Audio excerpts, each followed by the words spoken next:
Audio on demand from Vision Christian Media.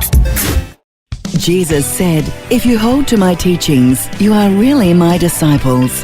Then you will know the truth, and the truth will set you free." I used to believe that as long as we have a strong relationship with God, we can get by without people. I was wrong. No doubt I based this thinking on my own experience. As a child, I had suffered rejection, and so I'd learned to survive without needing others. Now, it is true that a person can survive without deep and meaningful relationships. Yet God's purpose for us is not merely survival. He has a plan for us which includes maturity and wholeness, and that will involve learning to relate to others. Jesus summed up life's goal in terms of love, loving God and loving others. Living on the vertical plane alone falls far short of wholeness, just as living on the horizontal plane does. We need both. Man was not created for isolation, but as a social being.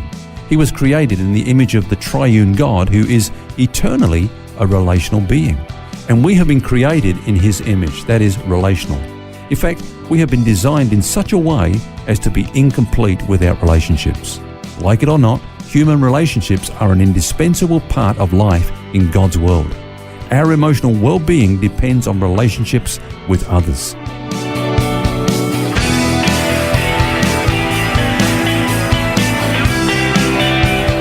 This is Set Free with Ken Legg. Thanks for joining us. It's Phil here, along with author and pastor Ken Legg, and this week we've been looking at the subject of addictive behaviour.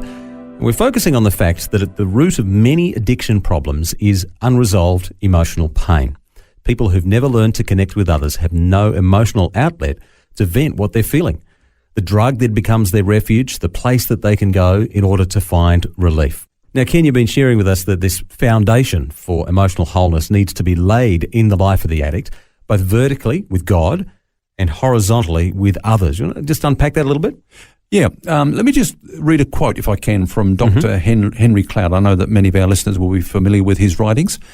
He refers to this process as bonding. And he says this: without a solid bonded relationship, the human soul will become mired in psychological and emotional problems. The soul cannot prosper without being connected to others. No matter what characteristics we possess or what accomplishments we amass, without solid emotional connectedness, without bonding to God and humans, we will suffer sickness of the soul. And he's right. Yeah, he's absolutely right. I think it's a good summary. Now, of course, there's a vast difference between being alone and being lonely.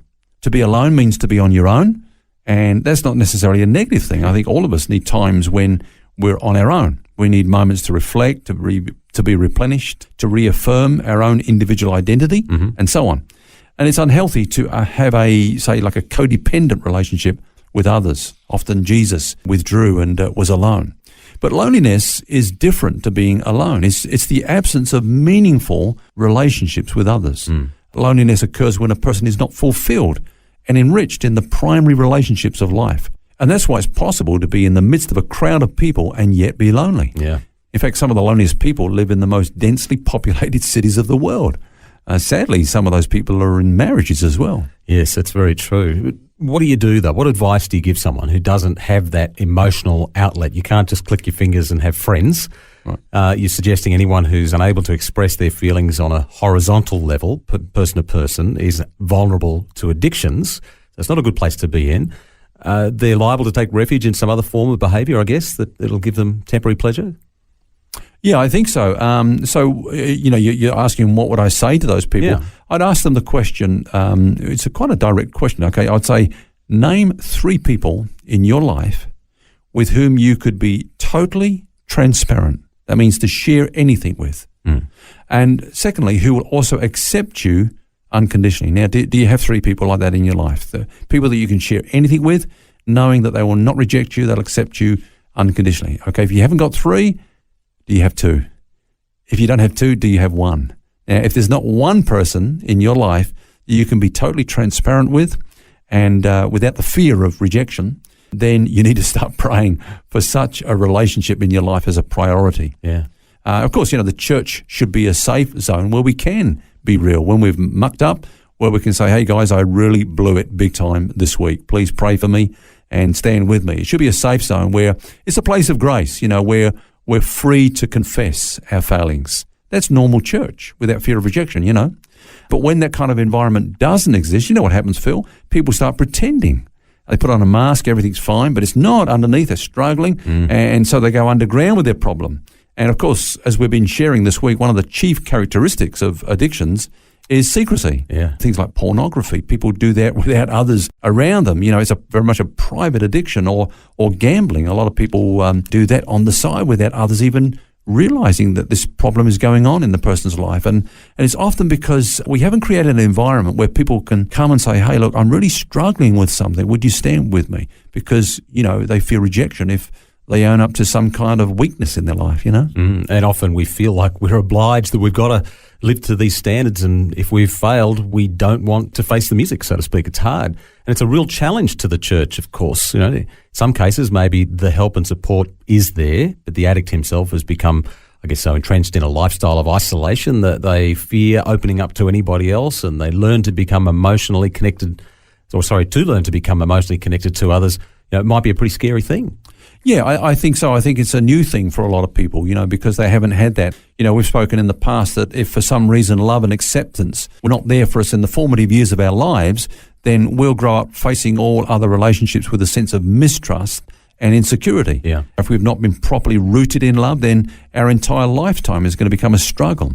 Now, many of us did not learn at an early age how to build meaningful relationships with others, because a key factor there is communication, and many of us don't have those communicational skills if we've come from dysfunctional homes. You know, we've talked about that in the past. But here's the thing, Phil, it's not too late to learn. Salvation, which meets our greatest need, which is reconciliation to God, also empowers us to build meaningful relationships, to get it right horizontally as well. I often say, if God has met our greatest need, which is reconciliation with himself, won't he also meet every other need, including our need to form emotional bonds with other people? And so in order to lay a solid foundation for this, I believe we need to do two things. We need, first of all, to remove those obstacles and objections which have kept us from developing meaningful relationships in the past. Now, that might include dealing with excuses and reasons, you know, like we sometimes say, oh, well, I've got God, I don't need other people. I used to say that, you know. That's like spiritualizing the problem, you know. Or we might just self-reject. Why would people want to have a relationship with me? Sounds kind of like, oh, you know, so humble. But really, it's not. It's not really, you know, because the focus is on me and not on the solution. Or self-protection. That might be another.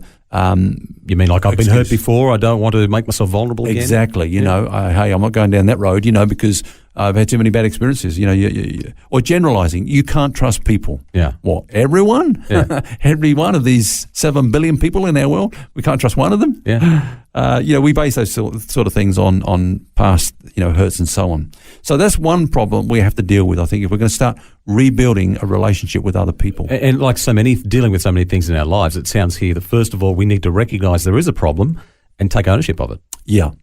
Now, the second thing I think, Phil, is this, that I believe the greatest key to basically setting a person free to enjoy a real and meaningful relationship with others is to know and be assured of God's unconditional love for them. Yeah. John says this, beloved, if God first loved us, we ought also to love others. And that really connects back into dealing with our addictions, doesn't it? Because when we know and really understand God's love for us, we feel safe enough to be able to do something about it, I guess. Yeah, you know, we've been saying this week, Phil, that the psychological root, if you like, of addiction problems is not really dealing with emotional pain in the right way. It's you know, these addictions have become coping mechanisms. We turn to wrong things to deal with that pain. But God has really set up life that we should be connected to himself and then to others, and to really find those outlets as the proper avenues for which to take our emotional pain and find the relief that he wants to pour into our lives and bring healing and wholeness, you know.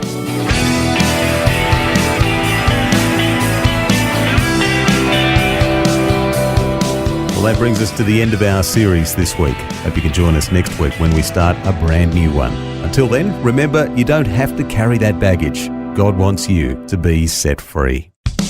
For books, DVDs, small group studies and other resources from Ken Legg, including the book This is the Life, which features topics from today's message, shop online at vision.org.au. That's vision.org.au. vision.org.au. Thanks for taking time to listen to this audio on demand from Vision Christian Media. To find out more about us, go to vision.org.au.